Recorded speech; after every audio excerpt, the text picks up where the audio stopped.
Alright guys, so I'm in my truck to start to a new video.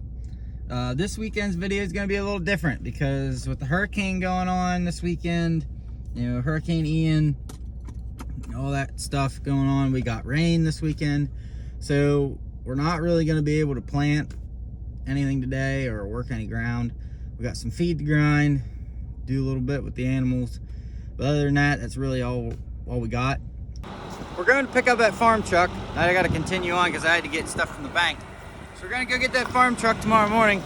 It'd be nice to have it for whatever we need it on the farm for, and also to drive for myself. But as you can tell, switch the camera around. We're getting started on grinding feed. We took care of the pigs and the cows last weekend. So this is what we're doing today.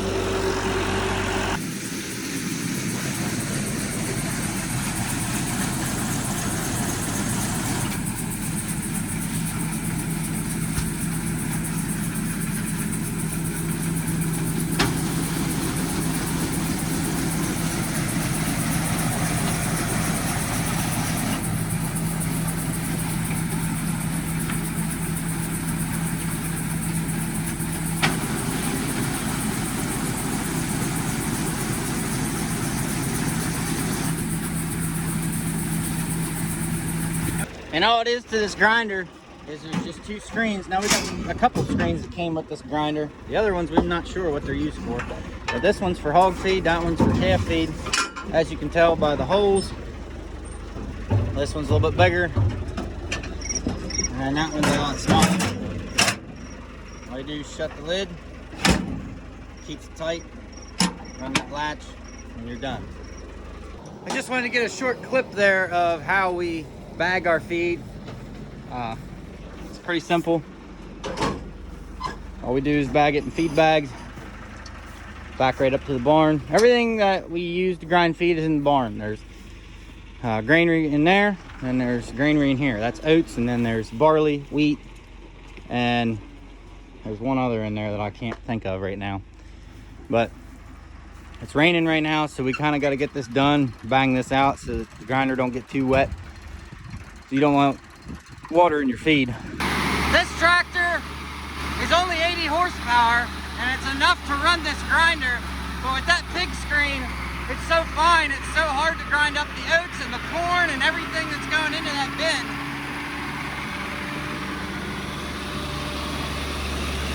With the Internationals, the 1066s, they don't really budge too much. They just eat. But this one, it doesn't like it sometimes. It runs it, but it is hard on it a little bit. But with it raining, those tractors are open cab, so this is a cab tractor, so the seat don't get wet, nothing like that.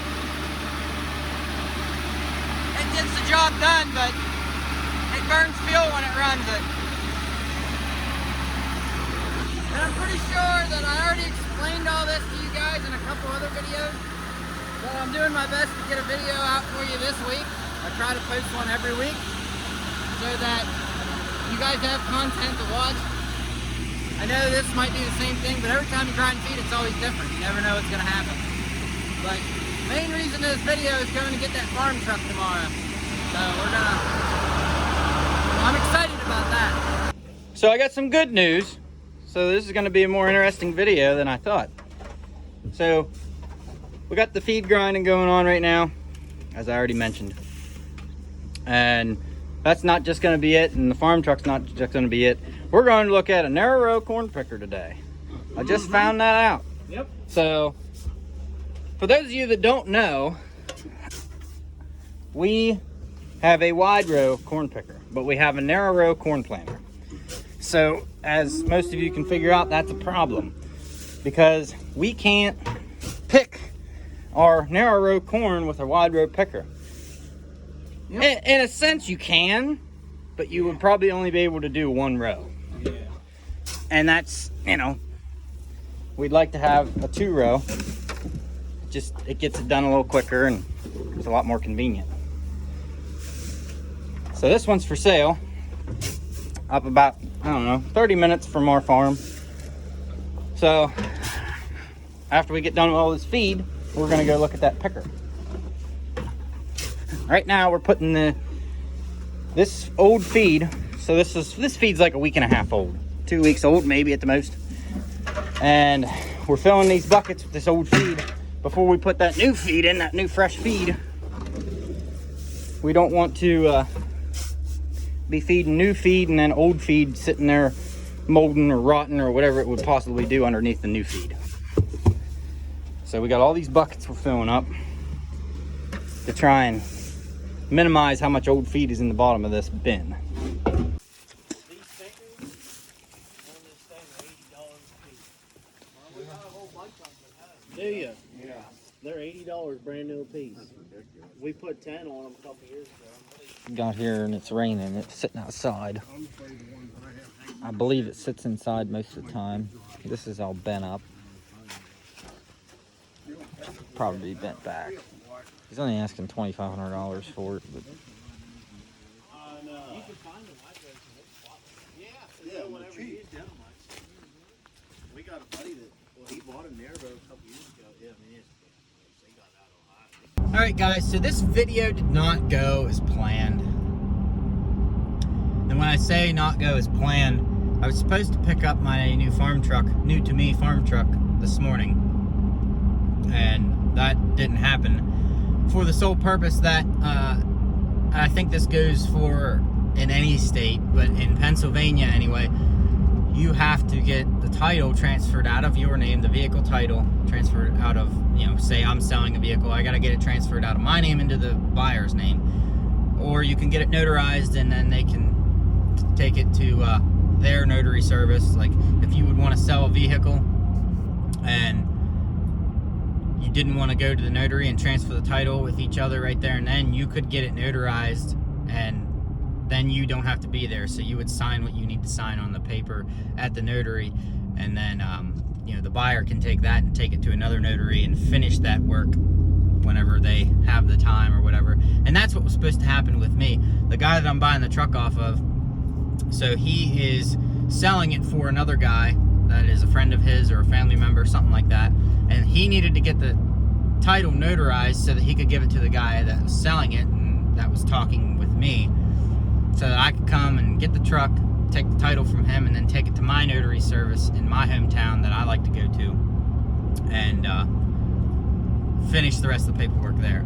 Well, he didn't get it notarized, so I wasn't able to go pick up the truck today, which was fine. We're gonna go get it eventually. I already exchanged messages with him back and forth and talked to him and said that I am patient about waiting for this truck, because it's a $800 truck, it's a pretty good deal. It runs and drives, so that's not an issue waiting for it. He says that it's mine, it's just when I can go get it. And that was going to be like the rest of the video after we went and looked at the corn picker, but unfortunately that wasn't the case. So, but today's video was pretty much just talking to you guys and explaining what's going to happen next. Like, we still got a strip of oats to plant that I want to film and do, but with Hurricane Ian, we got a lot of those tropical storms that this whole weekend was trashed to just a bunch of rainwater. But anyway, guys, so with all that rainwater, everything is, for lack of a better term, trash. Like I said, it's too wet, can't plant when it's wet, can't chop up ground discs, can't do anything like that. But what I want to tell you is that next weekend we will be planting that oat strip and a few other miscellaneous things. But then the following weekend, that's the video you want to look forward to. I'm going to be filming that entire weekend. We have a thing called the Fall Folk Festival in my hometown, and there's a association called the Grease Steam and Rust Association, which I am a part of. I am a member of that, and I help with that, so I enjoy it. And so people from, all over the state almost, from Maryland and Pennsylvania and close neighboring towns and counties, they, bring hundreds of tractors over there to the show. And we have a parade, we have tractor pulls, truck pulls, and all in all, it's a very fun, enjoyable weekend, and I enjoy every minute of it. A look forward to it every year. We're not going to be doing any farming that weekend. That's why we're trying to get so caught up right now with getting everything done, so that weekend we have a weekend of fun, tractor show, tractor pulling, a lot of good fun that we all do. So pay attention and look for that video and be prepared for that one. That video is going to be awesome. It's going to be so much fun. I cannot wait. I'm taking my 1066 in along with my cousin. He's taking his 1066 in. I'm going to pull mine. I don't know if he's going to pull his, but I'm definitely pulling mine again now that I got that TA ordeal sorted out. We're going to try that again and see how that goes. I might not even pull the TA back on the track. I might just put the tractor in a gear and let it run until we run out of power. And I think that's what I'm going to do, just to save myself some, I guess, worry in a sense, because like it's also a headache in a sense, because like if I pull that TA back and it does what it did, you know, earlier this year, I'm going to lose track position. So I think we're just going to run out of gear and do that. But please look forward to that video, and it's going to be a good one. Anyway, guys, so I'm gonna leave you guys on this note. But more importantly, guys, I do want to say this. Thank you so much for 100 subs. It's kind of crazy that I grew to that very fast, and I am so happy that you guys enjoy these videos. I really put a lot of hard work and time into these, and I'm working on making them better slowly but surely. That's the goal, but I really appreciate your guys' support. Please keep smashing that like button. But with that, I appreciate all your support, but until next time, see ya.